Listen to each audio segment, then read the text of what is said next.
Yo, yo, yo, yo, yo. We good? Are we good? We are good. Welcome to the channel, my G's. Ladies and gentlemen, mje mulivyo. Karibuni nyote. Omera su press the button. Omera su subscribe, omera. Karibuni nyote. And as the title suggests, still we are on the Russian guy. This is like day 5. This guy is still trending. Every time I open any app, I meet his photos or videos. Every time. Every time. I don't know what's up. Every time. So, few things. There's a few things to note. First, I'm going to talk about this for the last time. This is the last time I'm going to talk about the Russian guy. I want to move on. You guys are so obsessed with that guy, man. Me, I'm tired. I'm getting tired of that guy. So this is the last time I'm talking about it. Then this video is in 2 segments. There are 2 segments of this video. So, first segment is the government responding to the Russian guy. The second segment, I think the first segment is the government, the Russian guy. The second segment is Larry and Kibe. Then the last segment is the nature of women. The nature of women, like the nature of the girls that you guys want us to protect, which I'm very okay with it. But before we do all of that, there has been a confusion, apparently. So there is a Russian blogger who said, like, is it a vlogger? He's a vlogger. He's a vlogger. He makes vlogs. He says he's not the one who was trying to take over Kenya. Like, he's not the one who was, asiye ndo alikuwa na chipo mademi yenyu, but you guys mumemtag sana. So before we start the show, this guy, let's play the video of this guy explaining. He says that his name is not even put in, his name is put out because for him, he doesn't mess with women the way the other Russian guy with a very hard name. The other woman said, it's hard to capture. It's hard to capture. So this guy was trying to explain, like, he is not the one. Hi everyone. God I'm damn.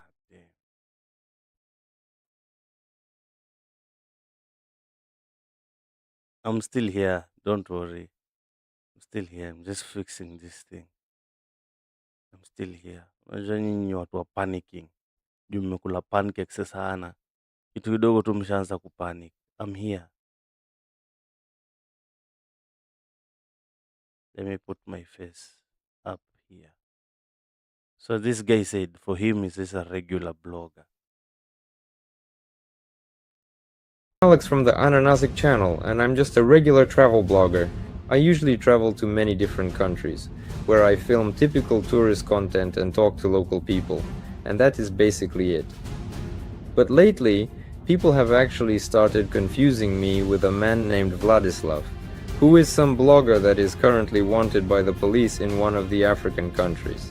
I don't even look like him. Take a close look at how I look now and then compare it to how he looks.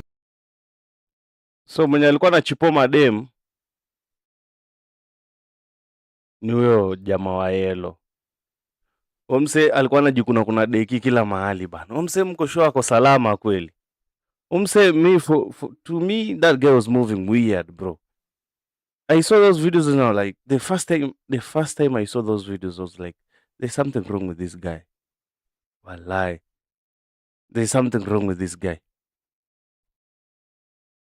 Okay, let's continue playing the video. So he's saying he's a totally different person. We are completely different people. Completely. I've never met him and I only found out about him literally 2 or 3 days ago. For some reason, Many of my videos are being attributed to Vladislav, even though his name is Vladislav. Vladislav the Russian motherfucker, literally. he has nothing to do with my content, just as I have nothing to do with his videos. He used a small hidden camera to film all his videos, whereas I use a regular camera for my travel blog, which everyone can see right away and you simply can't hide it from their view. So everyone I filmed was aware That's a Insta. Is that a Osmo Pro? I don't know. from the very start that they were being recorded, and I always made sure to inform them about the process. What kind of filming? To be honest, these are just regular travel blogs. All of the girls who appeared in my blog Your sound iko copyright free ama. So the guy is just explaining. Yeye mademu anapia kwa vlogs zake wako willing. So ka huyu alichipo demu yako, jua tu ilikuwa fair game. Hakuwa na fall. I actually knew them personally. They are all my good friends and we were just hanging out and having a really wonderful time together. But it was because of those bloggers who, without understanding the situation, started bad-mouthing the girls who, in fact, did not. Msanaye ni simp kidesign. Si wewe ujitetee. Jitetee kwanza. Acha kutetea mademu. Mademu watajitetea pia. Because we have videos of one of the victims saying that for him, like, for her, not for him, for her, yeye hakuwa na ngori hata kidogo. Unaget, yeye anasema yeye hakuwa na ngori. So wacha kutetea mademu bro. How do you say wacha kutetea mademu kwa Kirasha? I don't know. Nothing wrong, that the girls ended up suffering. After all, in all my videos, the girls are cheerful and lively, and I haven't said a single bad word about them. They are all truly wonderful people, and I feel really sorry for these girls because they suffered a great deal of pain and emotional distress. Ni kama walami wote wanakuanga wamechizi kwa kichwa. Ni kama walami wote wanakuanga wamechizi. Kudanganyi. Sasa huyu msee ametoka kwa kujitetea, anaanza kutembea mambo ya emotional distress. Growing up in an African home, hakunanga kitu kaa emotional distress. Hakunanga kitu kaa ati una feel depressed. Ati personal space. Hiyo vitu unaonanga kwa movie. Kudanganyi. Hizo vitu unaonea kwa movie. Because of bloggers spreading misleading videos and completely fake news. I truly hope a lot of people will watch this video and finally refrain from further hurting these poor innocent girls. That's all I wanted to say. Wishing everyone kindness and peace. Bye. Poor innocent girls. Ati Vlatan ama ni nani whoever's name Vululu huyo. Ati is spreading fake rumors, fake news. Yo, so this guy came out to clarify. Like, si yeye ndo amekuwa kidhombodha mademi yenyu akiwa record. Yeye anawadhombodha, yes, but ha record, unaget. But nini, kiboko ni ile ile. Obviously, maybe hata style ni ile ile. Lakini kitu tofauti tu ni kurecord. Yeye ha record. That's the only difference. So, stop accusing him and attributing some of his videos to the other guy. Ule mse akona yake, huyu akona yake. So, yeye pia maybe anasemanga, I'm Russian, my English no good. Let's go home. Let's go see how I live. Let's go to my house. Anawadhombodha lakini sasa record. Hiyo ndo difference. Ya record akiwadhombodha na record tu akiongea na hao. And amesema all the women that were with him, they were having a good time. A good time. For a short time. A good time. Lakini mademu wa Thailand kweli. Tuliwakataza stories za wababa mpaka tukachoka. Demu anagonjeka leprosy, ugonjwa wa wazee, mpaka unashangaa huyu. Unaoja na ugonjwa wa wazee, leprosy of all the diseases man. Wenzako are suffering normal things kaka kaswende nini. Wewe uko na leprosy. Omera, what's going on? Omera, are you okay? But anyway, he clarified it and he said, Bana, you guys get off his mjulu. You guys are just too much. So there's a difference between this guy and the other guy. So with that being clarified, with that out of the way, hmm, na nimesikia tena vibaya. With that out of the way, we can now start our show. And the update is, so there is a lot of rumors that has been going around because no one has confirmed it. No one has confirmed anything yet. But it is being said that Russia ni HIV positive. That's what people are saying. And some of those videos we were seeing, those videos were recorded a long time ago, like 2025. See videos are 2026. So some of them are recorded in March. Kimbota, Kitambo, he was in Ghana and he was in Kenya. And in Ghana, they are saying that he slept with over 80 women. 80 women. 80. Unajua watu 80 hawatoshei kwa kasingo kangu. Watu 80 watoshei hapa. Keja yangu hizi host watu 80. Bro, watu 80 unajua ni watu wangapi hao? Hebu enda kwa ChatGPT uiambie show me 80 people. Type tu kwa ChatGPT, show me a photo of 80 people.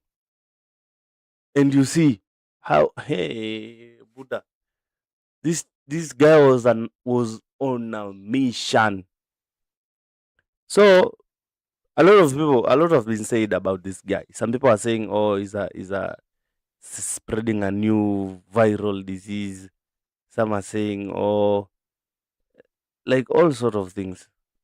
The others are saying that he's a spy. Some are saying, like, they're just saying a lot of things. But right now, Russia is in a state of war with in their country. So we can't really know what's going on. Plus, sisi Africa nongonga zumbukuku. We are always asleep. Africans, man. It's time we wake up, bana. It's time we wake up. But anyway, kama mtu akona his papers are, his papers are good. Papers zake ziko fiti. Excuse moi. Anyway, let's start with the government of Ghana. Let's see how the government responded to, this shenanigan.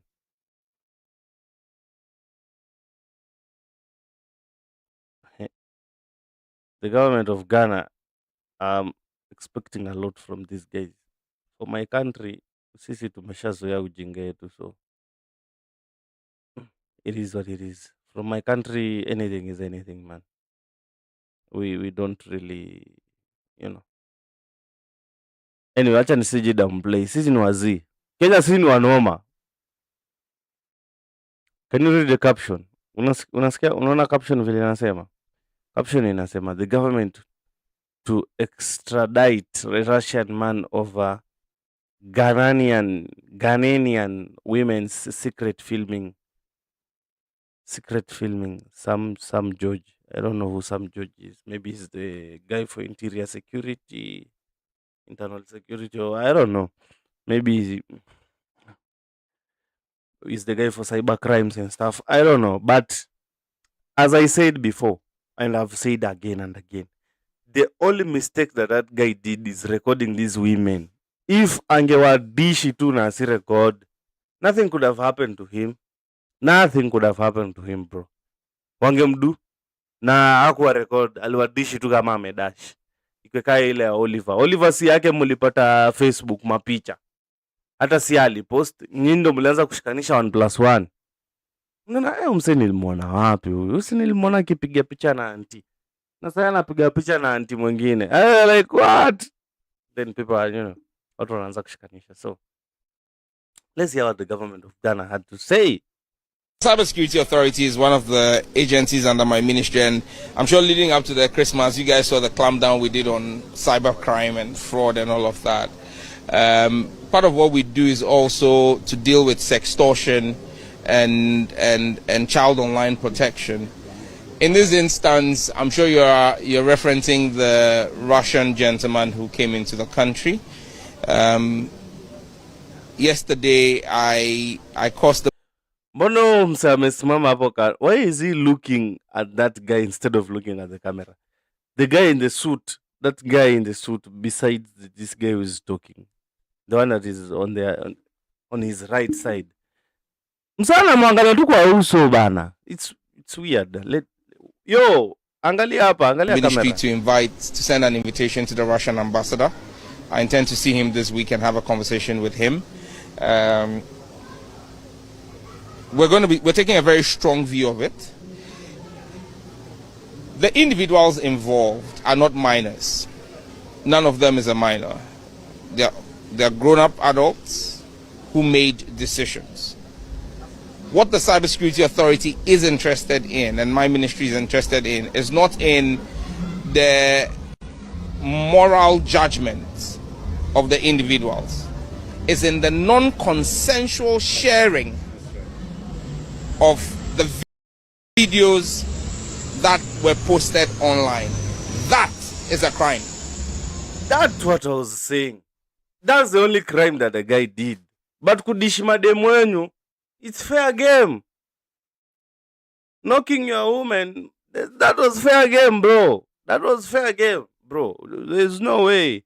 And you know how our ladies behave around white people, man. It's a mess. It's not a crime to be able to convince a man or a woman to go into your room with you in 6 minutes. That's not a crime by the law. That's a personal decision to make. 6 minutes? In 6 minutes? Was he doing it in 6? But anyway, maybe less. But it is a crime to record a person without their consent. And apart from, and even when you record and keep it on your phone, and the person finds out and reports to us, we will prosecute you and you go to jail. That's the law of the land. Yeah. Now, you don't just record it, but you go and post it on a website for financial gain. That gentleman will be looked for. We will activate every resource in our disposal, working with Interpol. The way we've worked Interpol to extradite Ghanaians to other jurisdictions, we will request the Russian authorities, and that's why I've invited a Russian ambassador, to work with our law enforcement. We want the gentleman to come to... Wait, can you extradite a citizen that is not your citizen from your country? Can you extradite a person that I'm searching for it, that is not your citizen from their home? I don't think Russia can, I don't think Russia will allow that guy Bana to be extradited. I don't think so. Yes, it is possible to extradite person who is not citizen of your country from their home country, the country of their nationality. However, this process is complex and dependent on the international treaties. And this is domestic law of the foreign country. Bro. Country. From their home country. Bro. This thing is going to be... I don't think these guys will get the justice that they want. Bro, mademenyo yashadinywa mkubali tu. Sasa hiyo mtadu. What will you do? Apparently, yes, you can do that, but it depends with the country. Let me write here Russia and see if Russia can allow. Extraditing an un-Russian citizen from Russia is typically possible, but practically very difficult. A Russian generally does not extradite its own citizen, while non-citizen can be extradited. Success depends heavily on bilateral treaties, political relationships, and absence of risk regarding to torture or unfair trial. Bro, umse ashaenda. constitutional ban and citizens foreigners or bro umse ashaenda lack of kuna treaties gani between Ghana and Russia or Kenya and Russia? Plus, you know, African politicians, bro. Politicians, where do they like bending over? Bro, politicians, where do they like bending over? This thing is it's going to be very hard, bro. It's going to be very hard. It's going to be pretty hard. See at your extraditing that guy from his home country, a Russian. Bro, Russians are one of the toughest people in this world. And the way they behave, bro. So if this guy, by any chance, went like he is back in his home country, getting that guy will be hard. And probably the guy knew you will come after him. So maybe he recorded, went to his country and posted while he was in his country. But apparently, I'm hearing some rumors that they arrested him in Japan. But yeah, you guys are just, muko hopeful. That's why people are just hopeful. And why do you want this? Okay, Sawa. I know you want him arrested because he recorded people without their consent. Yeah. Not because he, added your women to his body count. Ghana to be brought back to Ghana, extradited to Ghana, for him to face the rigors of our law. Ghanaian citizens, irrespective of their decision making, will be protected by their government. The government of John Dramani Mahama will ensure that every citizen's rights are protected. And you cannot record a citizen without their consent and air that or post that online. That constitutes a crime under the Cyber Crime Offences Act, the Cyber Security Authority Act, CSA Act 1038 of Ghana, passed in 2020 by Parliament. So we will work on it. We're working on it. We'll be with my Lelu team at Cybersecurity is building a full docket, whether we have the gentleman or not. Anyway, it's a good speech. It's a good speech by the gentleman there. That's a good speech. But Africans, man, we don't have a bone in this fight, man. The chances of this guy going free is high than the chances of him facing going to court. Well, lie, I swear. The chances of you guys are arresting him and sending him to prison only because he's white, it's very hard. If he was a black guy, maybe in the US, you can just make one phone call and ICE will get rid of him for you. ICE will personally bring him to your prisons in Ghana. If he was black or a Mexican in the US. But a Russian, and they are not the only nationality that is coming here and playing with our women. Even the Chinese do it, the Japanese do it. The Indians always come here and, they pita with our chiles. Because our chiles, I had a guy said, was it Norma? Norma from Nova, his name is Nova or Norma? From South Africa. That guy said, black women do not choose black men. They rejected black men. They subconsciously reject black men. So that's why any other nationality will come and scoop and take away even leave alone black men, just black on black. They will reject people from their country. But if a person comes from another African country, they will easily go. Let's say a guy comes from Nigeria, comes to Kenya. Bro, that guy is going to chipo your chiles vibaya sana. A guy comes from South Africa, comes to Kenya with money. As long as he has money. The same way when Kenyans go to Uganda. Mama! They chipo your chiles. They chipo your chiles, bro. Ask Kenyans with our few thousand shillings. We'll go there and the Kenyan shilling is the East African dollar. Kenyan shillings is the East African dollar. When we enter Uganda like this, you guys, we're gonna elfu mbili, gonna change it becomes 2 million. They even give you personal security. They are bowling, bro. Aye. But anyway, let's hear our Kenyan side. What did our Kenyan side have to say? I want to show you like the difference between Ghana and Kenya. You will clearly see the difference. But I'm going to play a very short video. So this video here. So first thing first, you can't judge from this short video.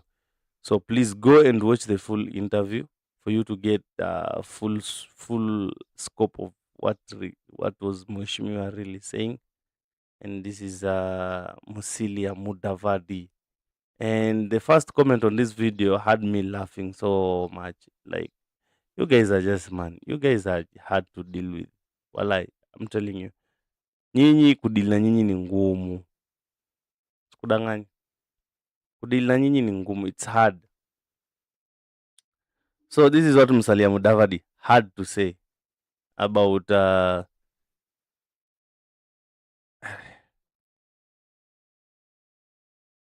this is what Musalia Mudavadi had to say about that issue.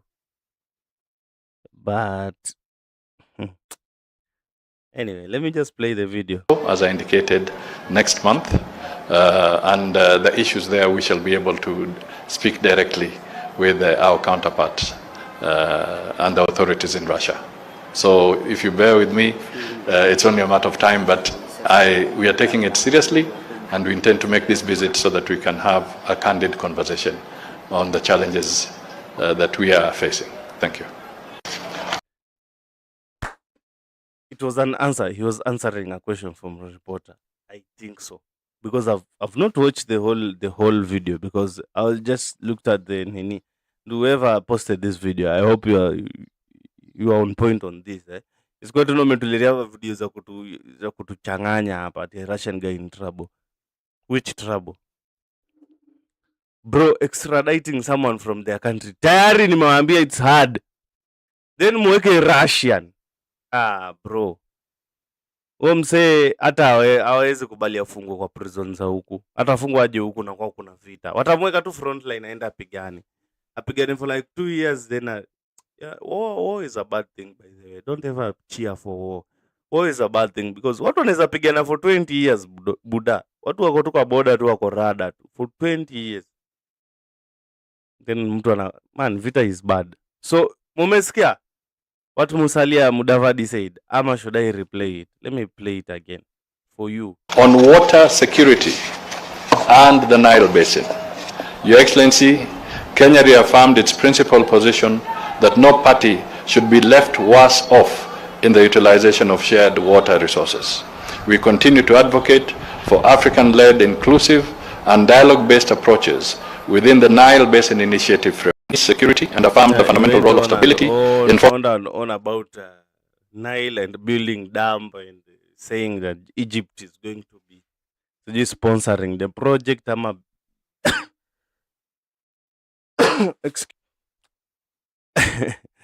The Egypt is going to sponsor the project, some things like that. So I don't know.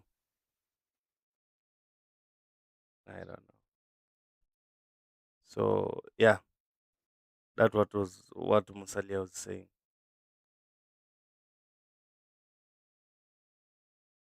To me,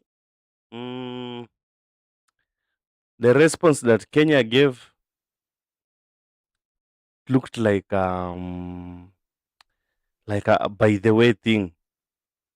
Like in ile answer ya kuwapea msisumbue. It just feels like, it looks like a by the way thing. It doesn't look like something that the government was planning to do. They were not planning to.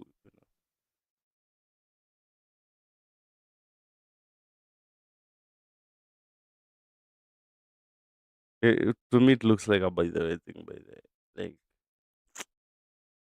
just a by the way. I don't know about you, but what do you think?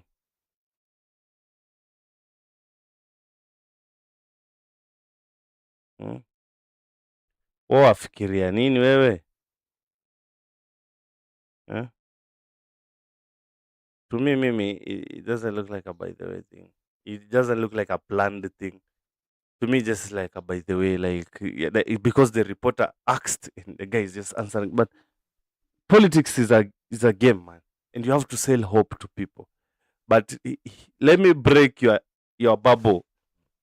Extraditing someone from their country is very hard. I've just read it for you here. It's very hard. The chances of that Russian getting what he deserves, like the punishment, the chances are very low, my guy. The chances are very low. So we just pray, like we are hoping that the Gava will, get this guy finally. That's all we are hoping for, man. And anyway, let's move on to Larry Madowo, then move on to Kibe, then we move on to Nature of Women, which is the nature of a modern women. That's a more appropriate term. That's a more appropriate term. This is Larry Madowo, one of the best reporters in the world. One of the best reporters in the world. Who can you put him against Larry? I was operating in Africa for a while, picking up women. So one of the videos he posted was filmed in March 2025. Another one was filmed in September. Some are more recent. I know this because I've been speaking to some of the victims, the women in those videos. I've also spoken to a few women who turned him down to understand his tactics. He appears to not really know a lot of English, like you see in the videos. And as soon as I'm Russian. My English no good. But come, let me show you my place. Got them to his room, he would be trying to get them to address almost immediately. And a lot of the conversation happened using Google Translate. And he appeared to be targeting vulnerable women. And he was in Ghana, he was in Kenya, he was probably in other countries. We're still trying to figure out a lot more about how this was allowed to go on for so long. The Kenyan women feel violated, and they feel that their government has abandoned them in this instance compared to what the Ghanaian government has done. That's what I was exactly what I was saying. Bro, your response ya Kenya ni weak. Ina sound kama tu yani nyi shauri yenyu. But probably maybe it's because like the Kenyan government knows something that the Ghanaian government doesn't know. Like the Kenyan government is like, nyi mnajua Russia kweli nyinyi ama mnajua tu marashi? Mnajua warashi ama mnajua marashi? Trying to get him extradited back to the country to face charges, even though that's unlikely. Russia does not extradite its citizens, but the government in Ghana says they will try him in absentia anyway. And the gender ministry in Ghana is also offering counseling and legal support to some of these women. So far, nothing has been said from the authorities in Kenya. That's what I said. Russia does not extradite its citizen. It's very unlikely. The chances are next to zero. And probably thinking about it, maybe it's because of the US. Maybe that's why Russia removed that law, like we can't extradite our citizen. Maybe the US tried, like, maybe those superpower countries that are surrounding Russia and people are doing crimes in those countries, then running to Russia, Russian citizens. You can never know, bro. You can never know. But we know Russians are tough guys, man. Russians are tough guys. And, Larry is on point here. I've told you, bro. I even told you. Women feel violated because they were recorded. That's the only thing. Not because they had sex with the guy. No, they probably enjoyed the sex. But the only violation is getting recorded. That's why they feel violated. But don't come here and say I feel violated because no, not because of the sex. They probably enjoyed it, and even maybe walimwaga hata kuliko vile washaimwaga na machali yao. Because man, this is white meat. And she's never had white meat in her life. She has never had her white meat. And she got white meat.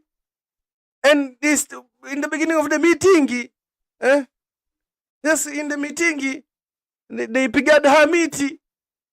and she got crazy. Bro, it's like mimi sahi munipatie Mlatino. Mlatino mtiki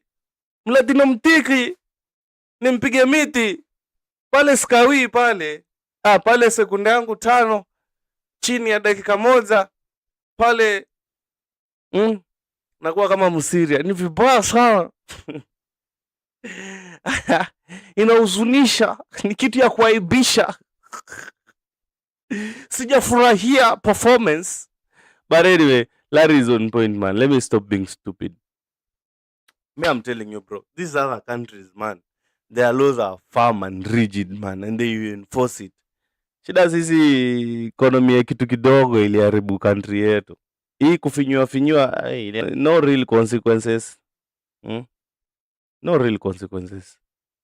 Anyway, let's move on. Mimi, I'm just here to update you on everything. And this is the last time I'm doing this. I'm doing this video for the last time.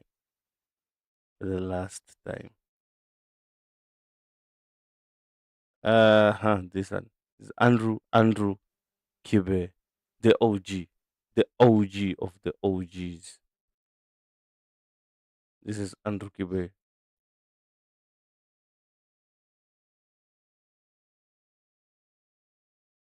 Wait a minute. Mademu wote, they probably suggested wasitumie condom, hoping that wanaweza pata kapointi ka mse, alafu mse atakuwa anatuma nini? Russian francs, hizo ndio nini? Russian bricks, whatever. They all knew that shit. They probably insisted the guy fucks her raw. Demu wako ili kachomoka akarudisha ndani. I'm not saying this.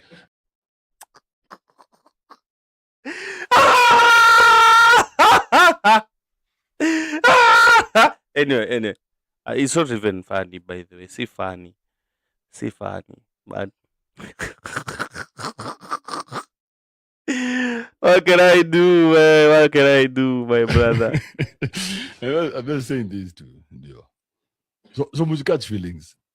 Don't catch feelings, my guy. Catch flights. Yeah, exactly. Hey.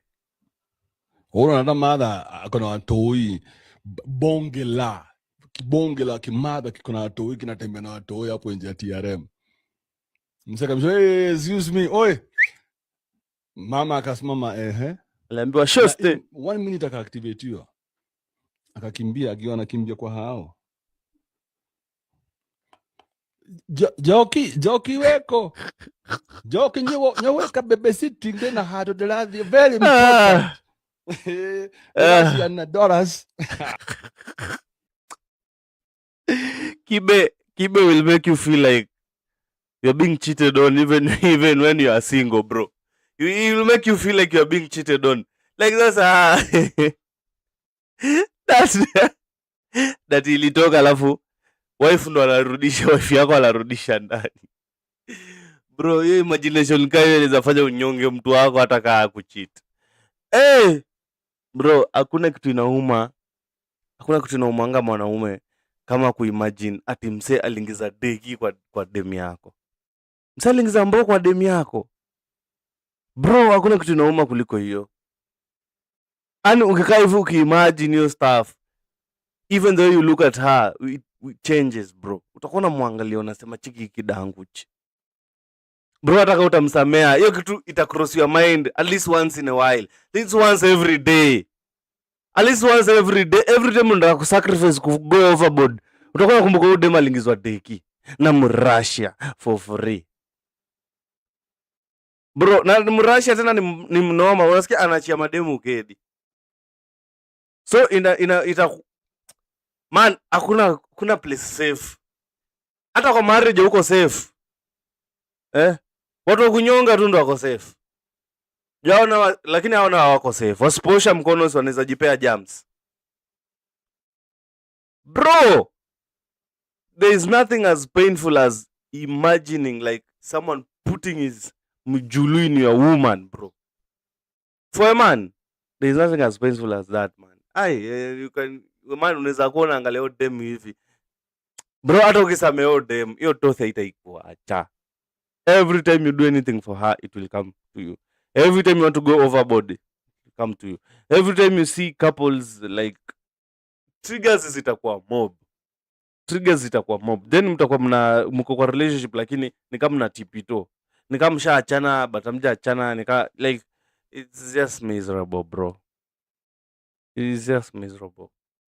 There's nothing as painful as that, man. Mukoroski alipeleka mtoi kwa jirani.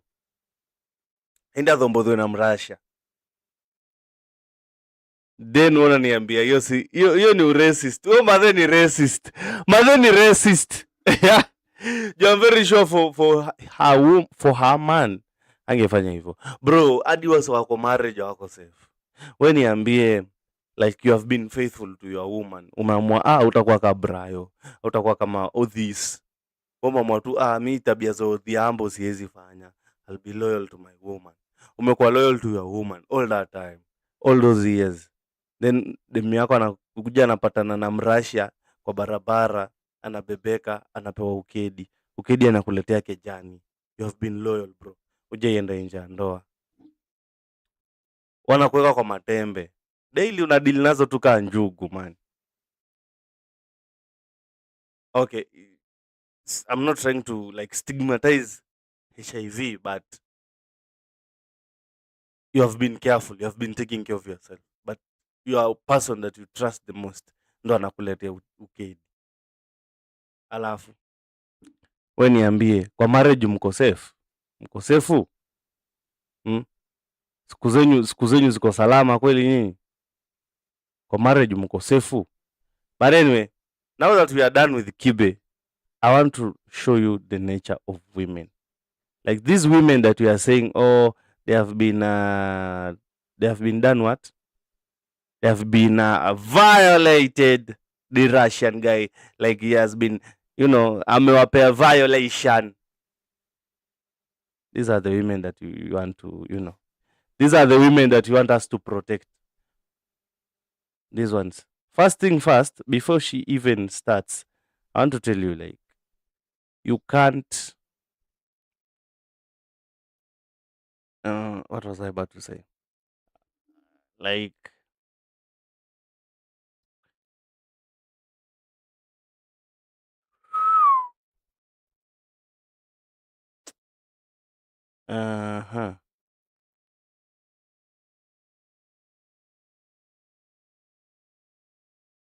let me put this video in full screen.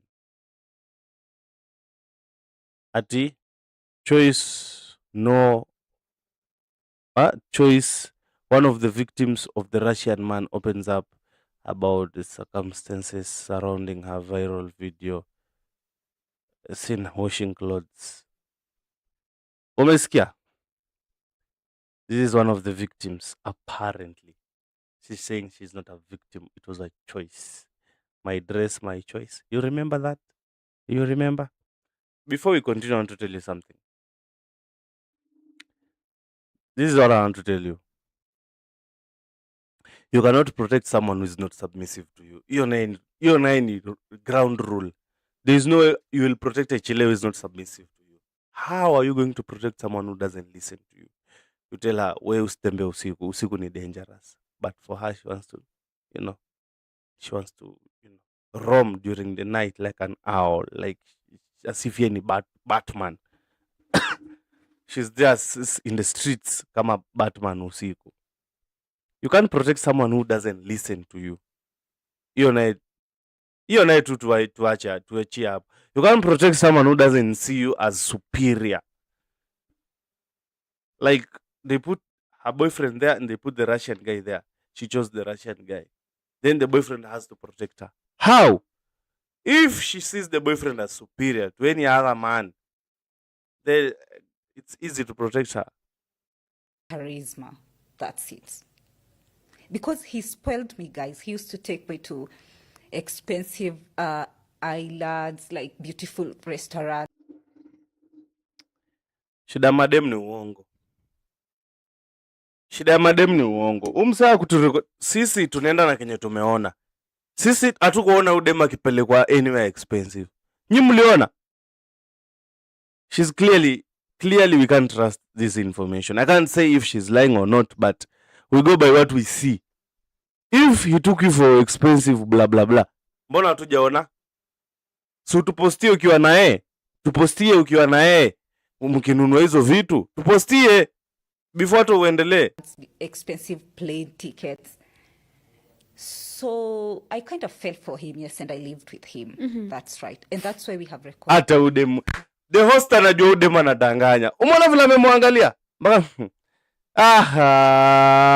Lots of videos. Yeah. So you've mentioned that the staycation was close to 60 days at the coast. Yes. Initially, for how long had you planned to stay at the coast? Initially, I was just going for a week.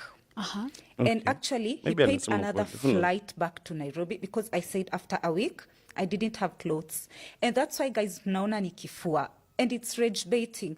Because mimi nilikuwa naka, like 3 days, I wash my clothes. Because I had only packed... For 1 week. For 1 week. And you know, sometimes we will go out like 3 times. We go at the beach in the morning, lunch in the afternoon, evening we go for like dinner and walks. So I'll change like 3 times. Sikuwa nimebeba nguo. Mimi nilikuwa nakaa nafua. Kama ni hii dress, nitaifua kesho. Ndo nipate... 1 week, kwa 1 week dema anaweza kula mara ngapi? Kwa 1 week. Na mseni doa anatumia. Tuseme ni ukweli. Tuseme it's true. Alispoiliwa na staycation and everything. 1 week msani anaweza kula mara ngapi? 1 week msani anaweza kula mara ngapi? That's a question. Next day. Answer so that he question. sent, I told him, I need to go back to Nairobi, get my clothes, a few bikinis and stuff, and come. Guys, he paid another expensive flight to Nairobi, got my clothes, another expensive flight back to coast. But that was enough money to get maybe more clothes at the coast. I actually did. During the 1 week. Host ameuliza a very good question. That's enough money. Umdema natupima nini? Movement za jamaa si movement za jamaa kukaa na dem moja for 1 week. Hizo video zenye tumeona umse was on a mission. How can he waste 1 week on one chile? Maybe me, I wasn't there. Sikuwa hapo, so I'm not going to conclude anything, but I can smell a lot of, you know, bullshit. I think I stayed for 10 days before coming to Nairobi. He actually asked me, how much do you need for clothes? So when you wanasema ati we were not spoiled, ati we are poor, and this is for Gloria, ati we are cheap. Girl, you don't even know. So, I fell for him. Kutetea madem ni ngumu. Sasa after video zote zenye tumeona, so udem anajaribu kutuambia yeye ni mspecial. Yeye alispoiliwa. Yeye alipelekwa Diani ama sijui ndo coast for 1 week. Yeye alispoiliwa. Yeye si kama hao wengine. Yeye si mcheap. Yeye ni more expensive. Can you believe anything that she's saying right now? Nani anaamini udem? Nani anakaa tu hivi aseme tu, me I believe that Chile is saying the truth. Who believes her? Because me, I don't believe any word that she's saying, bro. I don't believe her. Na nilimwona alikuwa na interview na Tumbili. I just watched a little bit of that, and then I was like,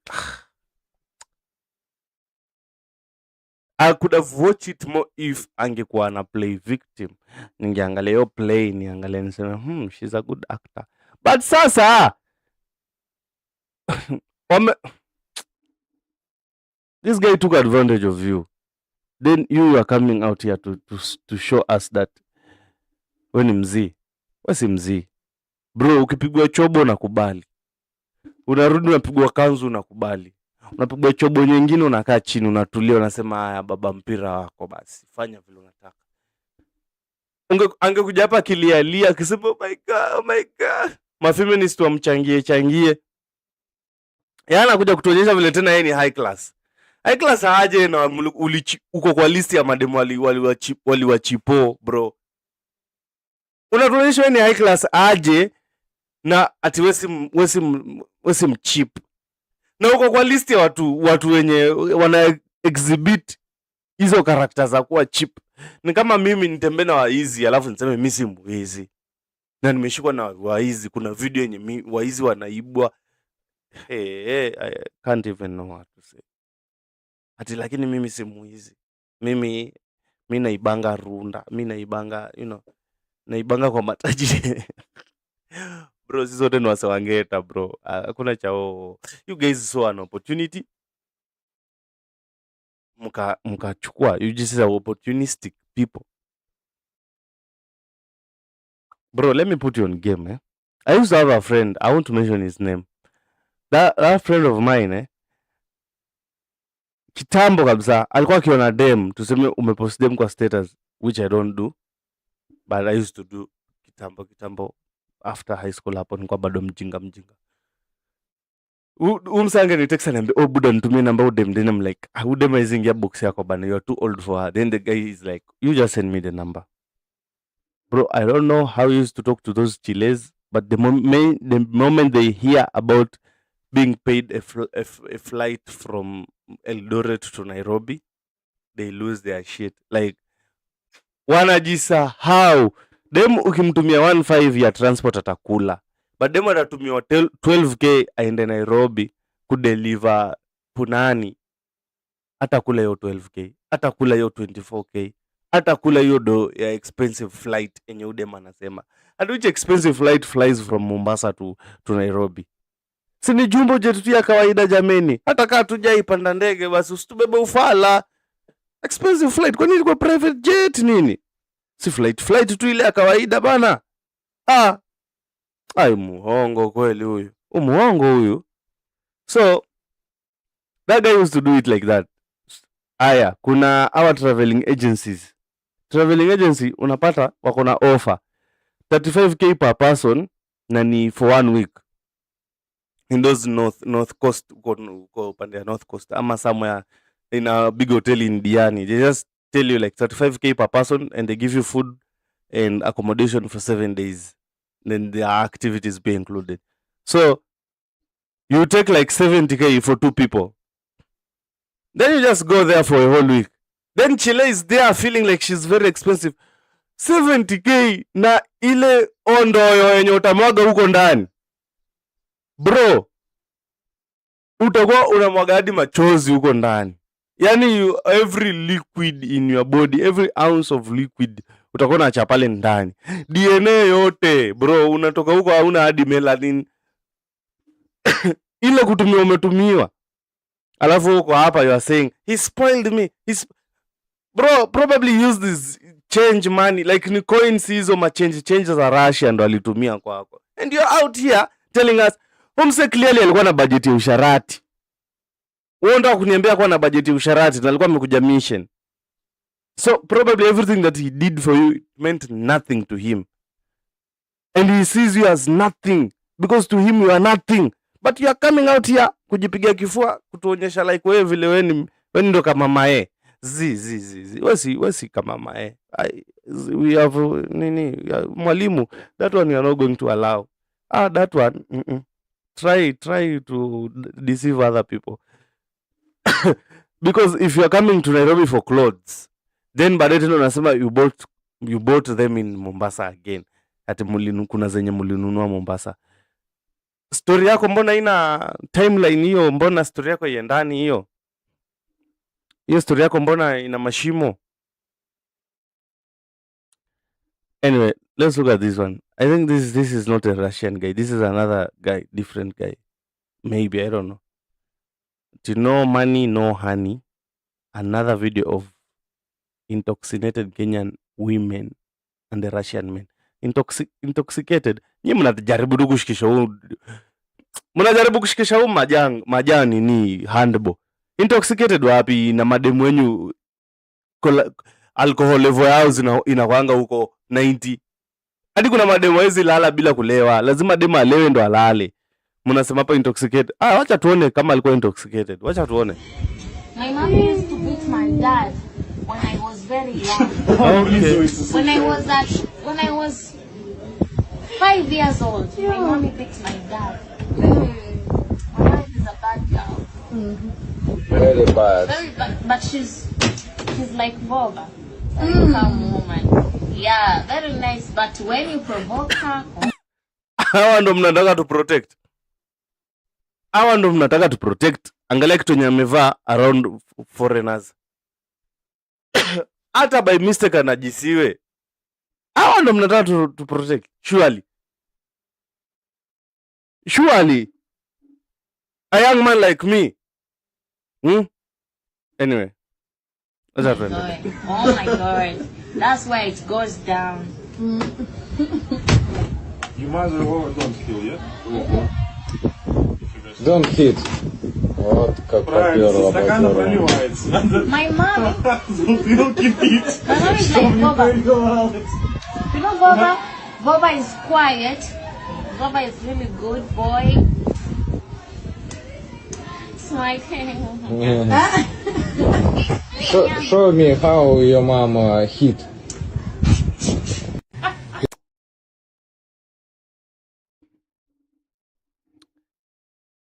Yani, the fact that you think there's the fact that you don't know your history. It's even bothers me more than anything else. Bro, just my sister, go back and read your history. Read the history of your people, bro. Just read your history. That's all I'm saying. Go read your history. That's all. And see how you'll start seeing things very different. Na awase walami wakiwanga na hawa African girls inakwanga tu power play. Msee atakuwa anakuja hapo, si anajua African girls are submissive. Msee atakuwa anakuja hapo like there's a power play, like he feels. Anyway. You know, no money, no honey. Yeah. No money, no honey. Yes, ты You сучка. get that sugar daddy? Ты сучка. Yeah, ты сучка. Maybe nitasema ты Просто 2 разных сучка. человека. Kwa sababu Меняет that's всё, what один I know. коктейль, не знаю, 1,5 коктейля и все. Вот реально чуть-чуть прибухнуло и все.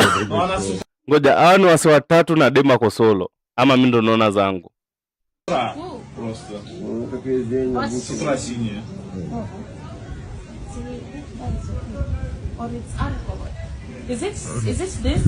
Is it red label? It's not red label. It's not Robertson. It's not Tusker. Такая разговорчивая вообще. А так в телефон втыкает с утра до вечера.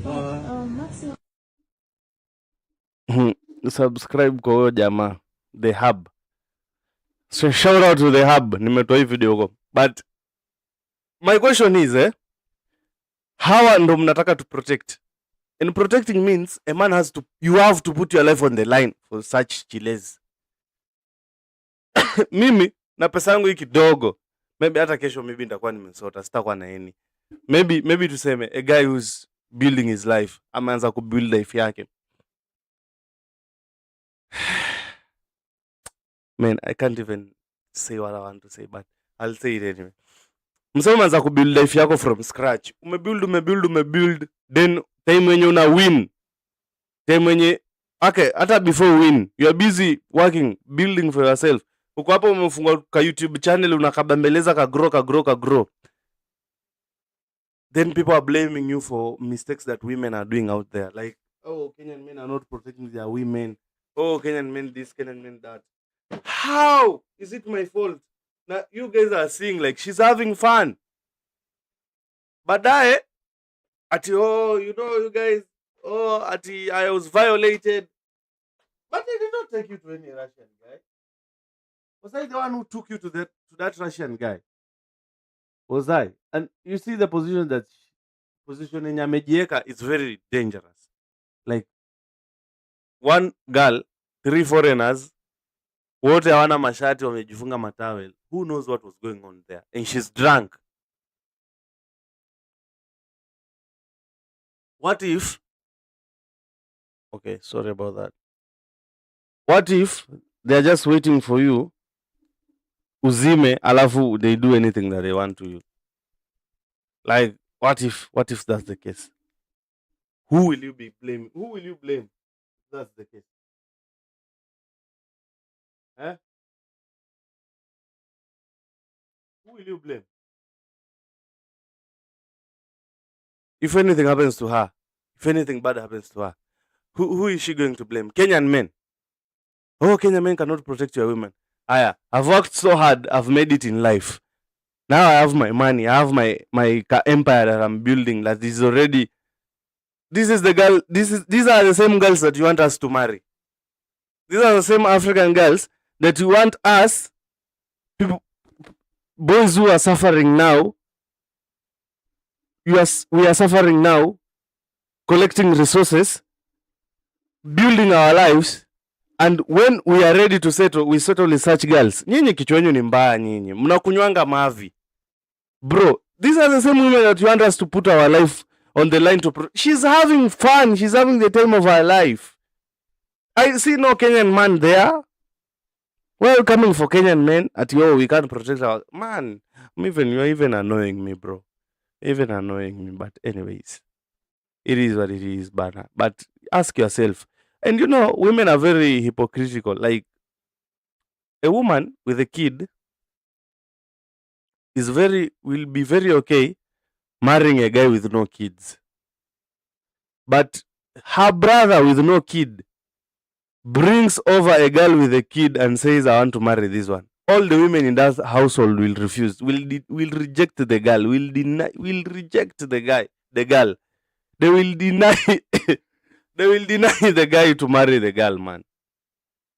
They will say, no, that's not a good thing. You know, she already has a kid. Even if your sister was married with a kid, you go with a girl that has a kid and tell your mother, oh, you know, I want to marry this girl. Very hypocritical. Women don't stand for each other, bro. Hiyo yenye mnaonanga kwa internet hiyo inakuanga ya likes and views. Hiyo papo profile ni ya likes na views bwana. Hakuna kitu like really kwa ground kustand na madem kustand na each other. And let me tell you, some of you sell your friends to guys in the club. Dem anaenda hadi ana negotiate price, beshte yake enda adinywe for money, then ana make sure beshte yake amezima. Beshte yake akizima, yeye ndo atabeba huyo beshte yake ampeleka hadi kwa lojo, msema mdhombodhe. Bro, just go look at those stories. Kuna hizo stories, so many stories kama hizo. Dem ndo anapatiana mwenzake, tulia, baba ndo anatulipia ni bill, tulia, kwani siwacha tu akushike. Asia kuna do enda kwake. Mnasikia demo alichinjiwa kwa Airbnb, mnakuja hapa kusema femicide sijui nini.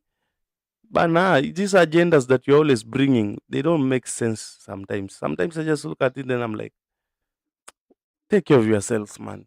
We love you, but you don't love yourself. And speaking of love,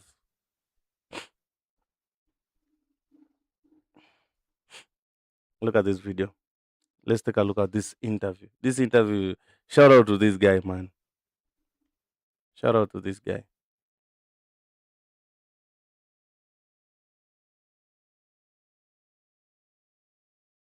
This interview, I really liked this interview, man. Speaking of love, it's real, like your business of scaring married men to go back home. No, I it's saw a that real on business. Instagram too. Like, It's a real business. Yeah, it's my latest. So tell us about that. Okay, so I've recently started a business where I beat men. So you are in a violent relationship. This boyfriend is trying to scam you. You're confused about him. He's cheating on you. He's beating you up.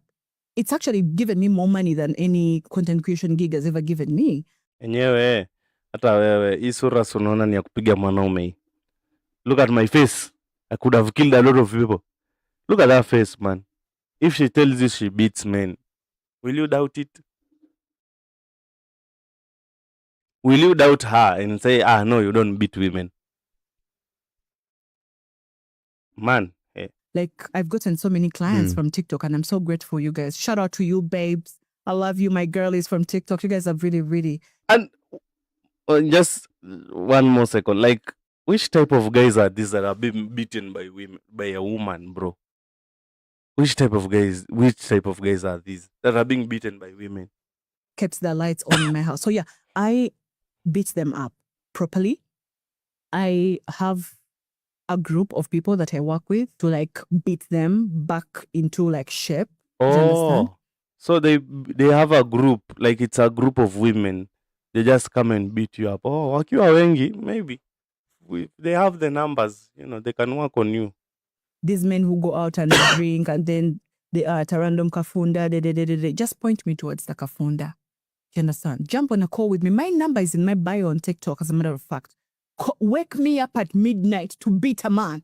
Please, give me that opportunity. So I have a goal. In all this, I have a goal. I want to be able to beat at least 1,000 men by 2027. Do you understand? So I feel like 1,000 men. That's a whole village, bro. She wants to beat 1,000 men. That's the goal for 2026.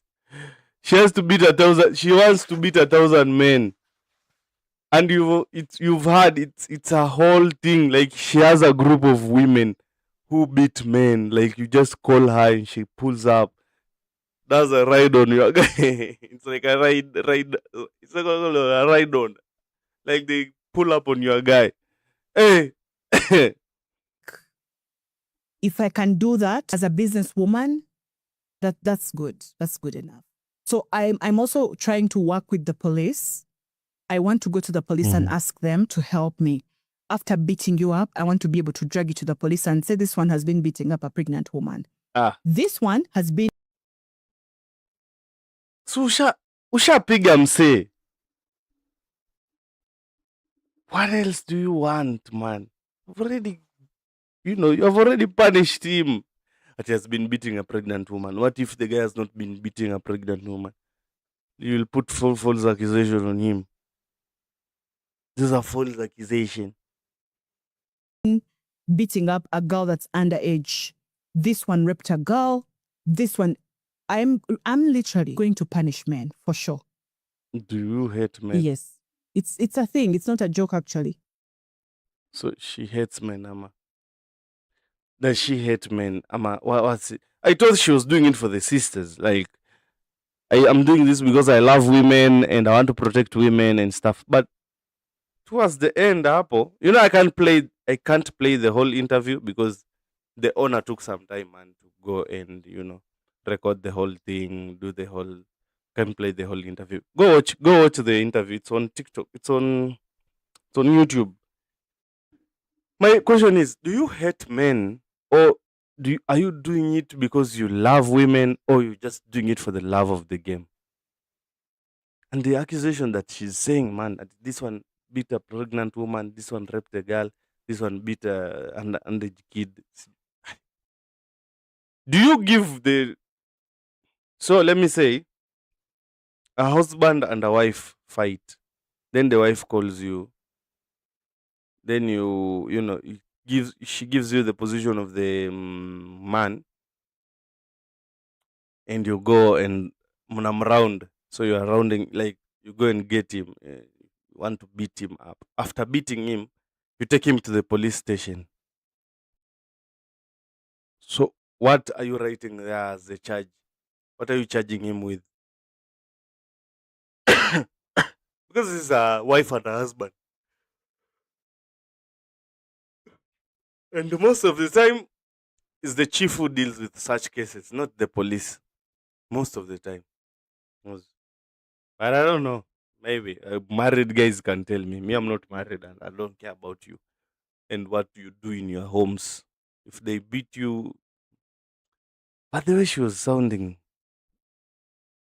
hapo mwisho, like the way she was sounding is just. So it's called the Ugandan Boy Talk Show. The Ugandan Boy Talk Show. Shout out to him, man. Go and watch the video on YouTube, man. Woman who mistreat women. Why I fight men who mistreat women. So the thing is, do you fight with them because you love women and you want to protect them? Or do you fight with them because you love the fighting? You just love it for the love of the game. You're just fighting men. Or do you fight men because you hate men? That's the question. I'm going to watch the whole thing. That's the thing. But the way she sounded there at the end, man, I'm really suspicious. But anyway, why I'm showing you this video, because to show you that women are not that vulnerable like the way you think. The modern woman is a strong woman. And I've been here for 1 hour, so I want to finish up with one story that really caught my attention. And hey, I was in shock for hours after listening. The brain of a woman, I don't know how women think. I will never understand women. Why did he collect the car keys back? So I found this video of this girl on TikTok, and she was like saying, like, after you hmm, let me play the video. Let me play the video. With a car, gave his girlfriend the car keys, and while the girl was happy, like, you know, going around the car and all that, she turned around and saw that this guy was on one knee, obviously proposing to her, but she could not accept the proposal. Was telling the guy to stand up. This guy got violent, went to go and meet her and collected the key from her, the car. Yo, I don't like the way women throw words. Like, they're just throwing words everywhere. Like, the guy got violent and went and collected the key. Violent how? How was it physical? Maybe the guy shouted. Now it's violent. Man, you know, violent is a big word. You don't just throw it around, man. You can have a guy arrested, people thinking that he's a violent person. But maybe he just shouted at you and told you, bring back my keys. Then now he's violent. Man, I don't throw words like that, man. Those big words. You already gave it to her. It's a gift. She did not say no to the car. She only said no to your proposal. So, but the car comes with me, and the car goes with me when I go. That's the thing. The car. Why are you trying to collect the car key that you already gave to her, that you already gifted her? You want to collect it back? That car belongs to her now. It's official. This girl is stupid. That's, man. Let me just say it in it. Okay, this girl is stupid. At why do you collect the car that you have already given her, bro? I'm proposing to you to become my wife. You have refused. Maybe I was buying that car as a gift for you, my future wife, my new wife, my wife. But since you've rejected that position of a wife, let me take back my car, because the car belongs to the wife.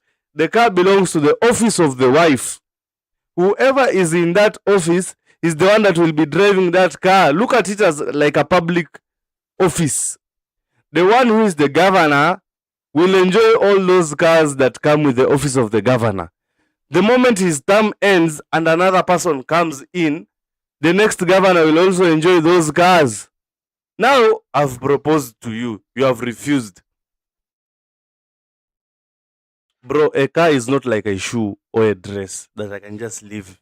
Like, I just forget about it and let you be. A car is a... You know, remember what Flacco did? Flacco did the same thing. Gave the car to the girlfriend. When the girlfriend cheated, he went and took back his car. That's the only right way to do it. And in fact, when I buy you a car, I'll make sure the car, the papers, the documents of the car are in my name. So that the day that you annoy me, you go back to using taxi, you go back to using Uber, you go back to using matatu. Bro, you go back to walking. Upigwe na vumbi mpaka umeakili. Umdem ni mjinga, bro. Umdem ni mjinga. What kind of question are you asking? Ama ni rage bait? Acha ni relax. Maybe ni rage bait. She's just rage baiting me. Let me relax. Let me relax. This woman is just stupid in nature. This woman is just stupid. What? Ati she rejected you. She did not reject the car. But I'm the one who bought the car. Do you know how hard it is to look for money, get enough money and buy a car? even for a millionaire, let's say you are a millionaire and you are not born in rich in wealth, so you had to look for your own wealth. Making that first 1 million shilling is the hardest thing ever that you'll ever do. I'm not a millionaire yet, and that's why I can openly say making your first 1 million shilling is very hard. Now imagine you have made that 1 million shilling, then you have multiplied it by maybe 100. You have like 100 million. Then you remove like 2 million shillings to buy your girl a car, and you propose and she refuses. She refuses. So automatically it means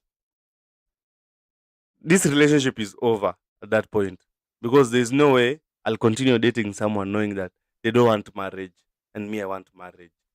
That already has put us on different side of that the coin. Not the coin, on different what principles. We don't align anymore. Our values don't align, because me I want to marry you. For you, you are not ready, but you want my car. For some reason, you want the car. The entitlement that women have sometimes blows my mind, bro. It blows my mind. The entitlement that you guys have, like this girl, the way she's talking like this, and you might find she did not even receive a single gift for Valentine's. And she's here saying a story about another woman who the boyfriend took away the car because she rejected any marriage proposal, which she had every right to. Yeah, if you don't want to get married and someone proposes, just reject. It's okay. But he also has the right to take back his car. In fact, if I bought you a house, my guy, you have to look for where you will live. You have to get out of the house. Because now you are not a wife anymore. You are not my girlfriend anymore, because I have proposed to you. You have refused. Get the fuck out, man. Get the fuck out. Why am I even talking this much, man? Why am I even talking this much? Big up. And subscribe to the channel, man. Say subscribe to the channel.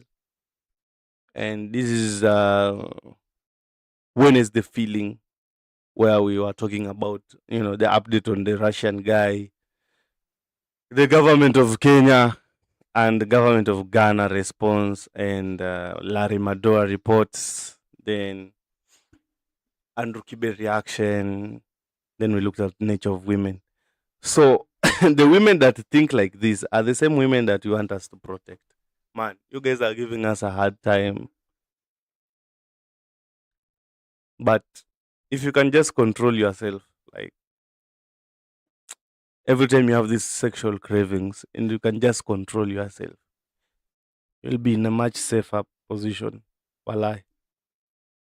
Because dealing with women takes work, man. Takes work.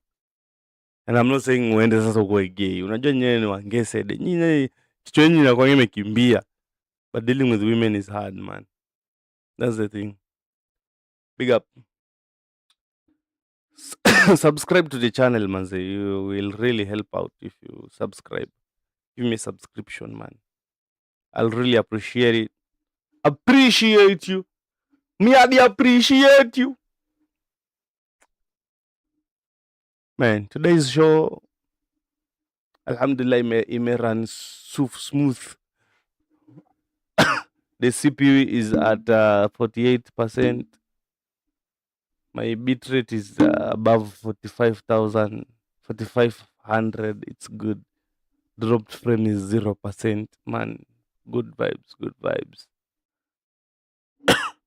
Frames per second is 23.98, which is good. So subscribe to the channel, man. Show love, show support. Big up.